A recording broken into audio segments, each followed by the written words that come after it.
So we have about 5 minutes for questions, so we'll try to answer as quickly as we can. And then we'll make sure that they'll be around the rest of the day, yes, if you're here for questions.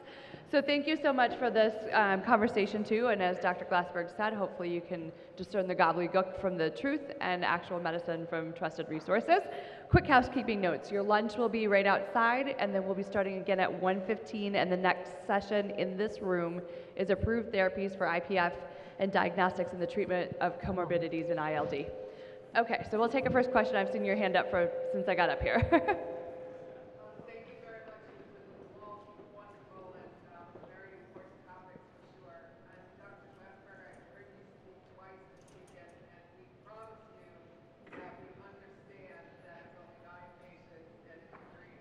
But let us dream a little bit more because it's exciting information. So please let us know just a little bit more. When is so with IND approval from the FDA and now you're going to load these 300 patients, when do you think that after enrolling the trial will start, and how long is it going to be before you approve it?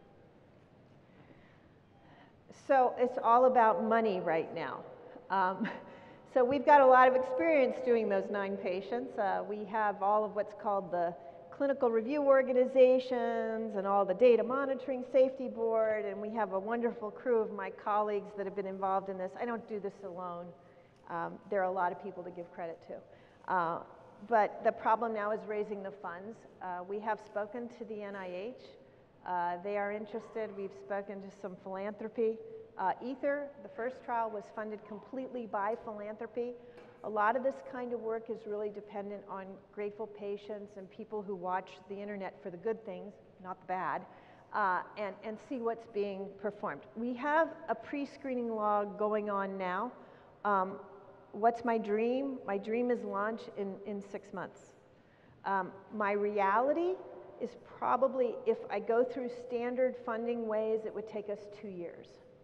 By the time we would get the reviews and what colleagues might want other things done in the study when it goes to what's called study section.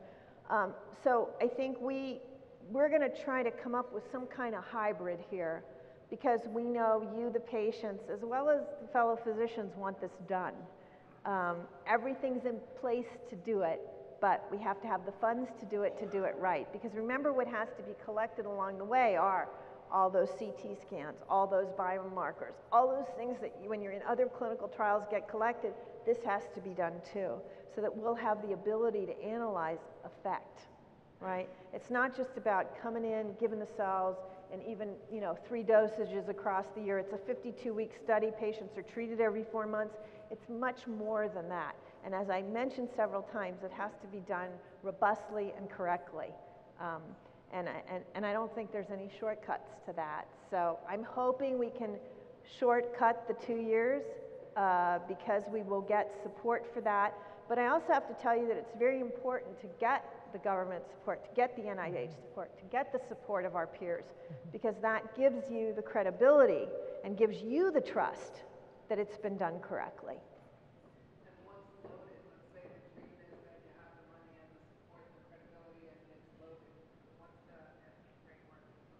So it's a 52-week study. It's time from first patient in. So you think about that. Everybody doesn't come in on day 1.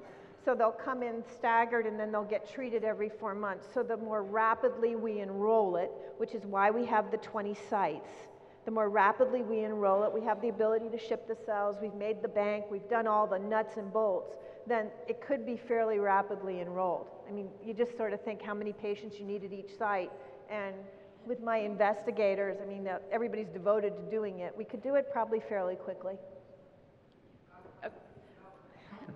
Thank you very much. And I want to make one note. I know Dr. Loyd had said he would send out slides if you have questions. The foundation will be posting the slides after we scrub them for any embargo information, probably in January. So you will have all this information, and you'll see all this resources, so you're not having to scribe that all down. I know we have a question right back here. Okay, yeah, it's more of a statement. So I just wanted everyone to know, Janet Talbert, genetic counselor with National Jewish Health. I spoke yesterday, but I didn't have time to go into much. We were only given about 15 minutes to do our talk. So I just wanted to address what Dr. Loyd said about access to genetic counselors and genetic testing. I think Dr. Loyd is one of the experts in the field, so he feels comfortable doing the genetic testing and genetic counseling, and that's great, and physicians can do genetic testing, genetic counseling, if they're comfortable with it. But what we find is most local pulmonologists, they're not up to date on the genetics of IPF, and when there's a family history, they may not know who to go to. And so seeing a genetic counselor would be a backup, and yes, there is a shortage, and the process is antiquated, and they are working on that. There's a lot of companies now that offer telephonic counseling. I actually work for one in my cancer role. So what I would advise is if your physician doesn't feel comfortable with ordering genetic testing, of course, we created the telephone line at National Jewish Health to give guidance to not only physicians, but also patients and families. I can point you in the right direction, and because I'm only one person, I can't, do everything for everyone. I wish I could. But you can also access local genetic counselors through the National Society of Genetic Counseling or the American Board of Genetic Counseling. So thank you. I just wanted to mention that because I didn't have time yesterday, too. So we have about time for one more question. I know our panelists will be around and mingling. We'll grab lunch. You can come back in here. And again, we start at 1:15, so we'll take it right here. I thank you. So is the theory on the stem cell therapy that it would actually reverse the scarring? And has stem cell therapy reversed scarring, for instance, on skin? I mean, we've all grown up from when we were children with scars on our skin somewhere that didn't regenerate on their own, and what we're talking about is scarring in the lungs. And so does it actually just reverse it or correct mechanisms that cause further scarring? And then secondly, does it apply regardless of the source of the PF, i.e. whether it's genetic or some other source? Would the stem cell therapy still, in theory, be applicable? So let me answer the second part of it. The source of the cell, we actually have a paper in review now to try to compare these sources. I think this is an important question. There's a caveat to all of it, is that do we know what marker we should be looking at that tells us that one source is better than another? The answer to that is no. All we can do is use it in a model, right? And then we can say, based on this dose, knowing that they've been characterized robustly, this is how they behave in that model, in the old mice. But that doesn't give you a biomarker. It doesn't give you a clinical tool yet to be able to say, well, if I get the cells from umbilical cord, are they going to work better in patient X versus patient Y? We're not there yet. The first part is a very interesting question and very perceptive. So the derm people have been really working on this for a while. And they actually have some very beautiful models that show that the wound, when you induce a wound and you treat it with stem cells, you can actually close it all in and there isn't scarring. So this is very interesting work. I think they don't have all the markers, although they do have some biomarkers and have published this. I can refer you to some of those publications. The skin is really an interesting parameter to look at.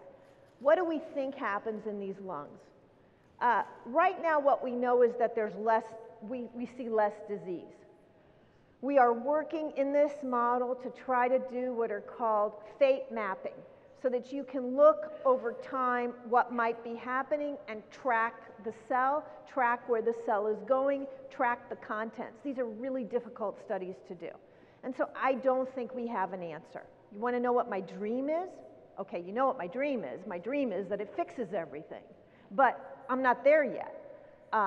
We have some work that will be published from the ETHER trial on CT scans that we've done with John Golden, who's speaking here today from UCLA, that's really very provocative about the tools we might be able to use in our new trial to be able to look at how patients are responding. Because of course nobody wants to have to biopsy anybody or do any of that. We need what are called non-invasive tools and markers.